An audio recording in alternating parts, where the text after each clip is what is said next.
السلام عليكم، معكم ارماني. بالنسبه للناس اللي ما عارفينش والا كان شي وحده خاصها تشرح هي انا. اول حاجه بغيت نقول لكم راه انا ما ساكناش في المغرب، انا ساكنه في هولندا وتزاديت في الدنمارك وكبرت في هولندا. ونورمالمون راه كندير السوشيال ميديا ديال هولندا. ما كنتش عارفه بان هادشي غيزعج المغاربه ولا اللبس اللي غيزعج المغاربه.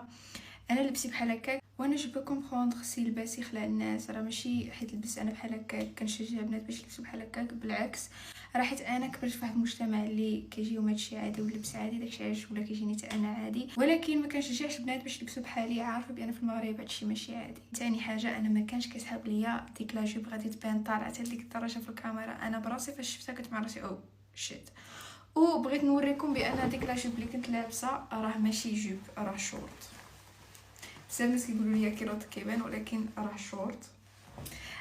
دونك حتى هادي باش تكون في نظركم. انا عمرني ما نقدر نلبس شي حاجه بحال هكاك تكون ماشي شورت ولا شي حاجه. وبغيت نطلب سماحه من المغاربه كاملين اللي عشتوا في هذا البلان هذا ولا كيسحب لهم انايا بالعاني درت هادشي ولا هادي. كنطلب منهم سماحه حيت يعني كنتش انا ناويه باش نوصل داك الميساج بديك الطريقه. وبزاف ديال الناس كيقولوا يا علاش خليتي الكلبه ديالك تختار، علاش هادي. بغيت غير نقول لكم بان انا ساكنه مع الكلبه ديالي والكلبه ديالي كنعتبرها كبنتي. دونك الا كنت مع شي واحد شريك حياتي ولا هادي وكان ما عندوش مع الكلاب ولا ما عارفش في الكلاب وكذا، غنلقى معاه مشكل حيت ما غيعرفش يتعامل معاها. غنلقى معاه مشكل يقول لي في الاخر يقول لي يا حيديها ما عجبتنيش ما عنديش مع الكلاب وانا هادشي ما بغيتوش. وبغيت نقول لكم بزاف ديال الناس اوسي قالوا لي بان دايرين ديك ليميسيون باش نطيحوا بالرجال.